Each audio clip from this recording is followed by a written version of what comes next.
Listen to that sound of the Iron Dome air defense missile system intercepting rockets midair. For many Israeli citizens, this sound is the first indication that their nation is under attack. The Iron Dome is designed to destroy incoming short-range ballistic threats, and it's reported to have a 90% success rate, which would make it the most capable anywhere on the Earth. However, other estimates place the interceptor's success rate at a much lower 75% or 60%. What makes the Iron Dome different than other anti-air systems like the Patriot or the Russian S-300? How was the recent Hamas attack of 5,000 rockets and hang gliders able to overwhelm the air defense system at some points? Will there be enough interceptor ammunition to go around in the future? How was its deployment meant to lower the threat of ground warfare? And what is the truth about this system's capabilities? The following report was researched by myself, an Iraq War veteran and former infantryman, and my team that includes a Masters of International Relations specializing in U.S. foreign policy and a Marine Corps logistics veteran and a U.S. maritime safety and security team operator with counter-terror experience. Iron Dome project was originally a solution that would prevent ground warfare between Israel and its neighbors, because the creation of the Iron Dome project traces its roots to the 1990s and early 2000s. From Israel's perspective, during this time period, they regularly found themselves in the crosshairs of Lebanese Hezbollah fighters firing rockets into northern Israel. The Israeli Defense Forces didn't really have an effective way to prevent these attacks other than sending in ground troops to destroy them. This offensive option was inherently risky and often ineffective or even counterproductive. But from Israel's point of view, the only realistic way to stop the rocket attacks was by retaliating. But we'll see that thinking will change over the next 10 years with the development of a defensive option, the Iron Dome. In the summer of 2006, Israel and Lebanon engaged in ground fighting that lasted over a month. During the attack, Hezbollah fighters launched 4,000 rounds of rockets and mortars into northern Israel, primarily using leftover Soviet rocket artillery. These attacks covered the entire northern districts, including Haifa, Israel's third largest city. This resulted in the deaths of 48 civilians and a massive delocation crisis, as upward of 250,000 civilians were forced to evacuate, and 1 million were sent to different shelters and bunkers. While this occurred in the north from Lebanon between 2000 and 2008, an estimated 8,000 mortars and rockets were launched from Gaza at targets inside of Israel, the majority of these being Qassams. Qassam rockets, or just Qassams, first seen in 2001, are simple steel fabricated rocket artillery developed specifically by their namesake, the Izz ad-Din al-Qassam Brigade, Hamas's military branch. These can be fired from crude metal frames or smuggled 120mm Grad launchers, which are easily transported and concealed. The initial answer to these threats was the creation of the red color early warning radar system in 2005. This gave all Israeli civilians anywhere between 15 and 45 seconds to react and seek cover before estimated impact. But this was only a stopgap solution, because 15 to 45 seconds, if you sit there and count how long that is, it's not that long to get to safety. And so ideas for a domestically produced, comprehensive air defense network had been floated since the 1990s by Israel, but those were shot down by the United States. The US at the time was still struggling with its own Patriot missile batteries that up to that point had questionable performance in Operation Desert Storm. Shooting down short and medium-range incoming ballistic targets might seem commonplace today, but just 30 years ago, was seen as one of the most difficult military problems and assets to field. This is because, unlike aircrafts or large long-range missiles, small, short-range munitions are notoriously hard to target, and they only have a small window of opportunity for being intercepted, lasting a minute or less before impact. To add to this, the majority of rounds fired into Israel were homemade in nature and flew erratically. Typical military rocket rounds are designed to be stable in the air to increase accuracy and range. This provides a smooth and predictable flight pattern, something the crude nature of homemade rockets lacked, thus adding to the complexity. Almost everyone in the United States and the IDF itself agreed that a comprehensive defense system would be too complicated and questionably effective at stopping this threat. This was with the strong exception of the Brigadier General Daniel Gold, a then 21-year-old veteran of the Israeli Air Force, serving as the head of the IDF's Directorate of Defense Research and Development. After dismissing designs of air giant shotguns and directed energy weapons, General Gold settled on the concept of missile intercept to take down these targets. Knowing that the idea was in poor favor with the rest of the military, he circumvented the traditional approved process within the IDF, creating a concept that combined several technologies already in use by Israel that would combat incoming rocket barrages. The domestically based Rafael Advanced Defense System was selected as the primary contractor and lead developer for what would become known as the Iron Dome system. Their goal was a complete coverage of the entire nation against any of these short-range ballistic attacks. By 2007, Rafael and contributing companies of Israel's aerospace industries had created enough development that it was accepted by the Israeli Defense Ministry for full-scale production and adoption with an initial implementation cost of about $210 million USD. This price funded the creation of 2 separate Iron Dome batteries, which would continue to go through a 3-year testing period, when in 2010 it achieved its first live testing interception. Deployment of the first batteries were officially in place in 2011, just a year later in southern Israel. They were set up at strategic points around the south of Israel at Air Force bases and towns like Sderot. The first Iron Dome was deployed near Beersheba, which is the largest city in Israel's southern Negev desert. It's located about 40 kilometers away from Gaza Strip, where the rounds would be coming from. In April of 2011, the Iron Dome saw its first ever recorded interception, successfully destroying a Grad rocket fired from Gaza towards an Israeli population center. After the display of success of the system, funding for the Iron Dome, as well as ammunition, was picked up by the United States, which contributed an additional $200 million in 2011 alone. And they've contributed an additional $1.6 billion to the system's development since then. This is in addition to a near $1 billion pledge by the government of Israel to speed up production of the system to its current standing of 10 independent Iron Dome batteries. Normal air defense missile batteries consist of a radar unit, missile control unit, and several launchers, all located at the same site. But unlike that, the Iron Dome is built to deploy in a scattering pattern so as to cover more ground. If you're like me, you're probably wondering what makes the Iron Dome different from the US Patriot battery or Russian S-300. What it largely comes down to is choice of target and weight. The Iron Dome system only weighs 200 pounds, which is light enough to strap in the back of your Ford pickup truck or a Toyota Camry that you cut the roof off of. The American Patriot battery is 2,000 pounds, that's 10 times the weight for example, which means it needs to be helicoptered in or driven around in a heavy truck. It has a bigger logistical tail. The Iron Dome, with its many interceptors, is designed to target small rockets that have a high volume of fire, and this is largely what sets the system apart. This site calculated the Iron Dome's performance for the first year, stating, for all of 2011, we have approximately, in April, 8 out of 10 interceptions, 80% success rate. In August, there was 22 out of 28, which is about 79% success rate. And then in October, there was 3 out of 9 intercepted for about 33%, and 33 out of 47 for 70%. Later in the video, we'll get into why it can be confusing to calculate percentages of targets hit based on the way you do the math. But first, today's sponsor, GF9, is a game-changing formula for men. A lot of guys, myself included, have trouble keeping energy up, sleeping well, or maintaining lean muscle mass. This can be associated with your HGH. Human growth hormone levels can decrease with age, and that can have a big effect on your life. That's why it's important to keep HGH levels in a healthy range. GF9 is a non-prescription, fast-acting supplement for getting your HGH levels back up. It's a patented combination of amino acids that target the pituitary gland with the goal of naturally and effectively stimulating your production of HGH. GF9 is dairy-free, hormone-free, gluten-free, and lab-tested.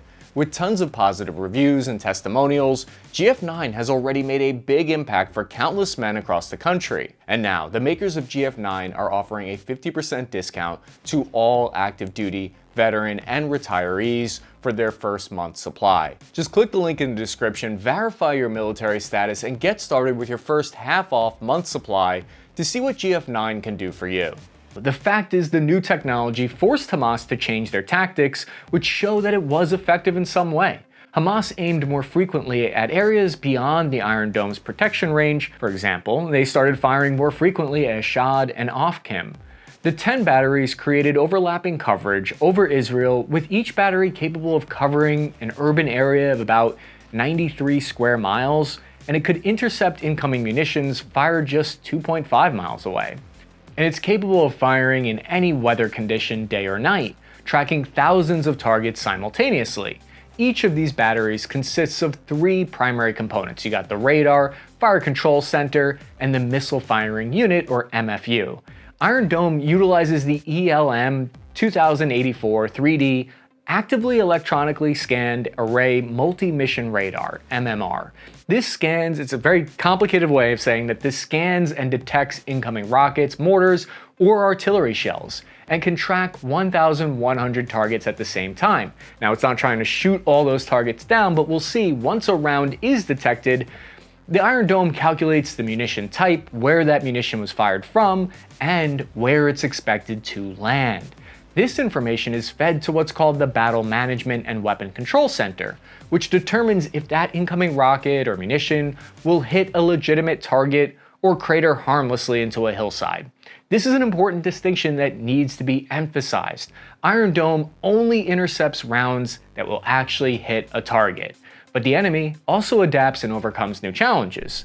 And so over the past decade, rocket barrages come hundreds at the same time. It's meant simply to be too many to practically destroy with the ammunition at hand. There's also targets that could be flying at speeds and have radar signatures that the Iron Dome has not been programmed to recognize that as a threat.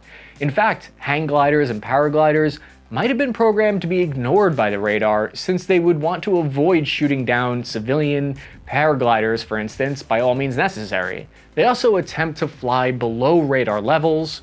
The radar signature at speeds of a missile is very different to that of a hang glider. The overwhelming nature of rocket volleys means this system tries to account for only striking at the most dangerous trajectory of enemy rockets.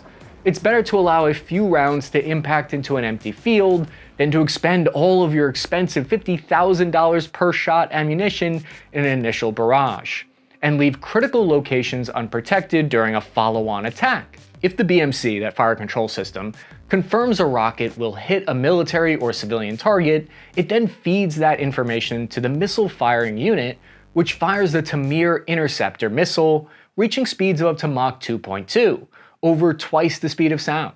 This is why calculating hits and misses can be tricky, because some of the rockets are purposefully not targeted if their trajectory appears to be headed away from civilian centers.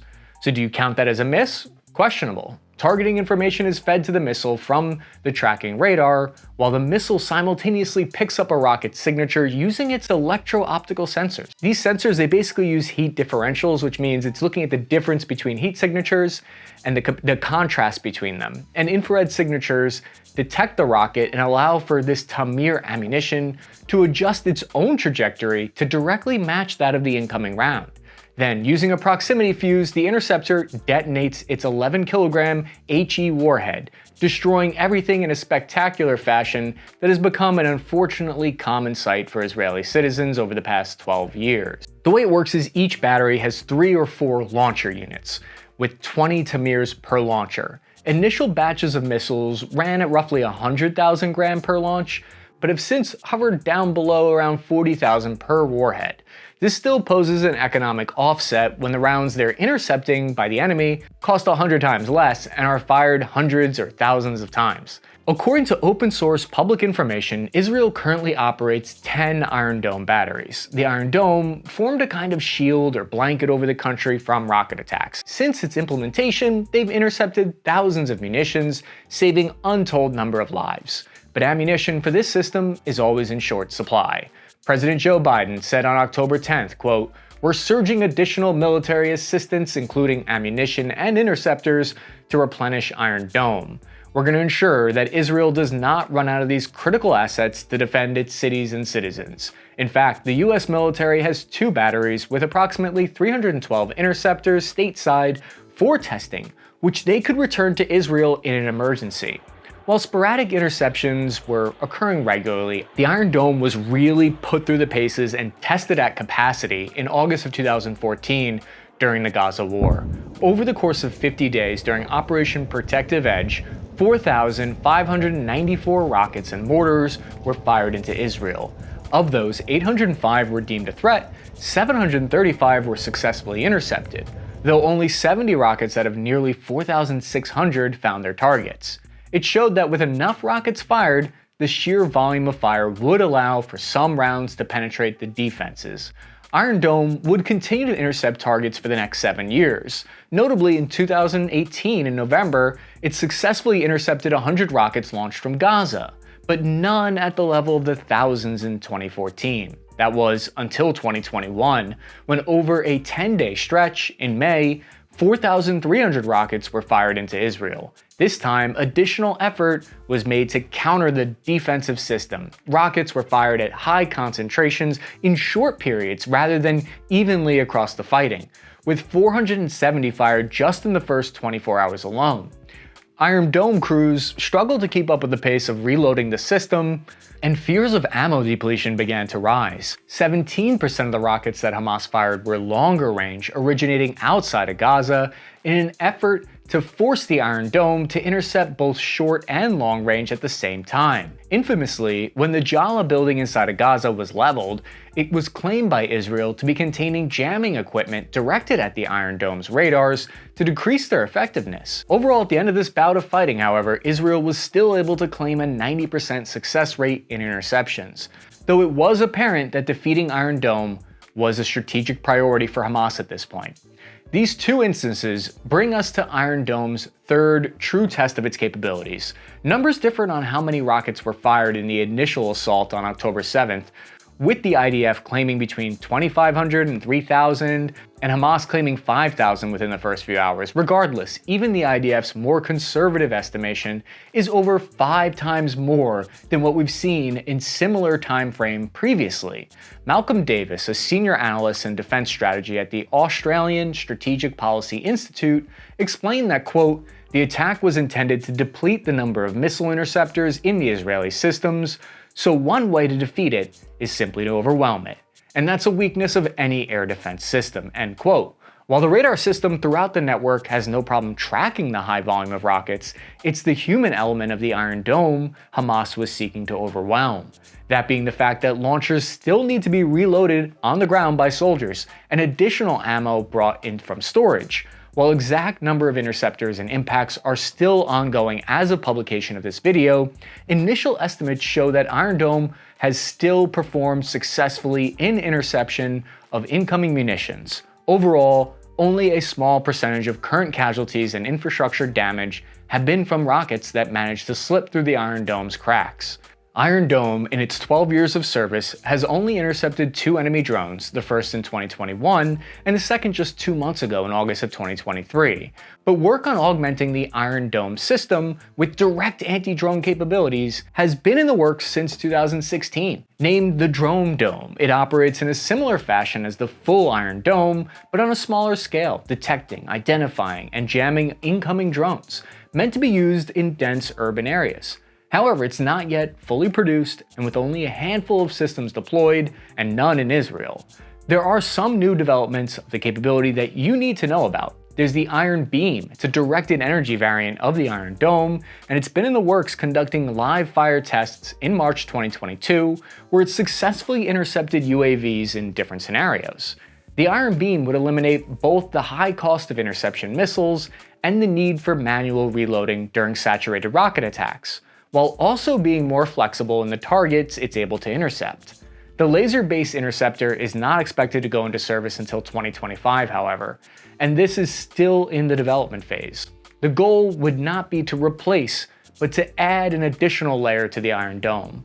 In order to understand Israel's anti-air, anti-rocket defense strategy, we need to see that it's made up of several different capabilities, including David Sling, Arrow 2, and Arrow 3, each of them serving different purposes. David Sling was deployed in 2017, and unlike the mobile Iron Dome, it's stationary and can protect the entirety of Israel from its permanent location. The Iron Dome has its weaknesses and limitations, while also being effective enough to force the enemy to try to change their tactics and limit their attempts to rocket civilians. Retired Israeli Brigadier General Amir Avivi explained it like this: "Technology is not a miracle way of solving problems. It's just another layer that we have. It doesn't replace tanks or soldiers and readiness of units to engage," end quote. Iron Dome is here to stay, and this conflict likely represents the start of a new chapter in service and capabilities, and we can expect it to be intercepting targets for decades to come. I'm your average infantryman. Follow me at Cappy Army on Instagram, that's CAPPY Army on Instagram, and please check out one of our other videos if you have a minute. Thank you for watching.